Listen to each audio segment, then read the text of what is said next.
one domino did fall. Cody Bellinger just re-signed with the Chicago Cubs, but guys, it was not the deal, Zach, that they were hoping. It's not a bad deal for Cody Bellinger at all, but why don't you explain a little bit about what just transpired? Yeah, so Cody Bellinger goes back to Chicago on a 3-year, $80 million. I believe there's an opt-out after each year. So that's become the big thing in baseball, is a massive deal and then a bunch of opt-outs at certain times.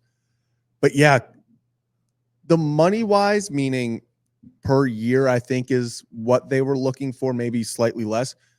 But Cody Bellinger was someone that people thought, especially his camp, that he was getting $200 million this offseason. He was in that range of who's giving Cody Bellinger the 8-year deal, who's going to give him 10 years. Do you give Cody Bellinger 10 years after just one good season, kind of back on, looking like Cody Bellinger? 3 years, 80, I think, is a great deal for both. And I think it's a good spot for him to be in, going back to Chicago. I think they really liked him. I think it's just getting back to familiarity. But yeah, I would say that it does kind of suck for him that you thought you were getting $200 million. And now we're seeing Blake Snell, another guy in that situation, where he was someone that he wants $250, $300 million over 10 years. Do these guys now start settling for these short-term contracts? Well, and so, it's interesting, and this is why we're talking about it, because when people were looking at it, well, wait a minute, why aren't it's the Orioles liftoff? They traded for Corbin Burns, realizing that they had a year of team control, and then they're going to deal with whatever's going to happen in the future, right? Dun. Scott Boras. And hopefully it's going to be in Baltimore. Mm-hmm. But the point is, this is the dilemma that we're seeing more and more in Major League Baseball. Guys are holding off later, but teams don't want to wait that long. Now, a team will get desperate, and some teams will make a deal or go out and get a guy.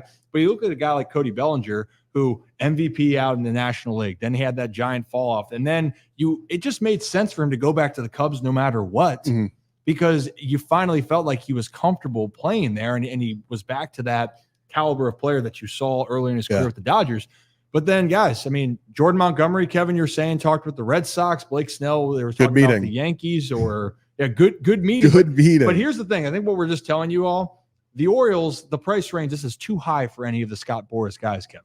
Yeah. I feel like at this point, maybe something crazy happens, but I feel like the Orioles are pretty set in what they have right now. And we're seeing a lot of guys step up, and we're going to talk about it over the course of today and the next couple of weeks here as we move into it. But I think the Orioles are in a fine spot, even if you talk about the injuries that they've suffered over the first couple of weeks of spring training here.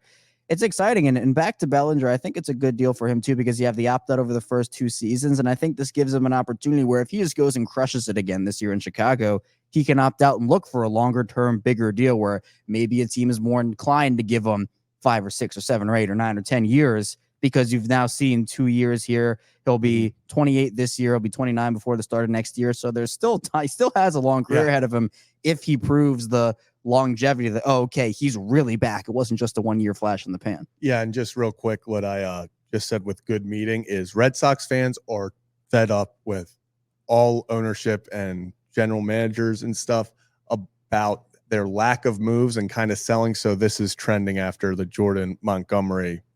They said, hang the banner. So they are. Red Sox fans are not necessarily happy with how the offseason has gone. So they're hanging banners for good meetings. Hey, in front of the show here, Kyle Corwin and Nate Reyes, they do the podcast, the 3-0 Take. But Kyle is a Red Sox fan. He does have a soft side for the Orioles, but you want to get a guy going? Kyle is hurting. And you know who also isn't liking what the Red Sox are doing? Rafael Devers. How about that first day? Not good. With the translator there. Imagine being the translator and having to translate that Devers is going, we know this team, this ownership does not care about the team winning right now. Yeah. And you have to translate it. That's your job. And that's the way the cookie crumbles. But it is a situation. But if the Red Sox are going and imploring there, yes, they haven't made a big move. But what we're looking at is,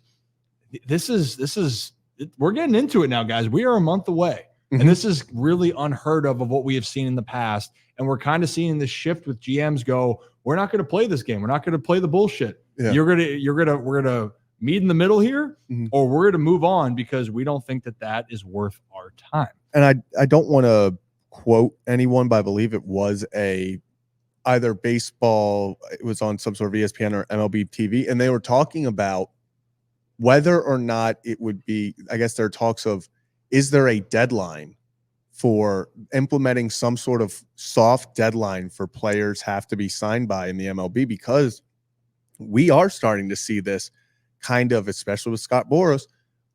He wants the best deal for his players. He promises them the best deal, and he's okay, him personally, with waiting until these guys are getting the best deal. So we now look, and let's say Blake Snell and Jordan Montgomery sign next week. That's 2 weeks of spring training that they've missed, that they didn't get time to work with the catchers. They aren't with the pitching coaches. They're missing stuff where then suddenly it's mid-May and they're just getting to form, because it's like, okay, well, you're finally getting past those little bumps that you have at the beginning where they could have been having this dealt with. So it's for both the players and the coaches and the teams.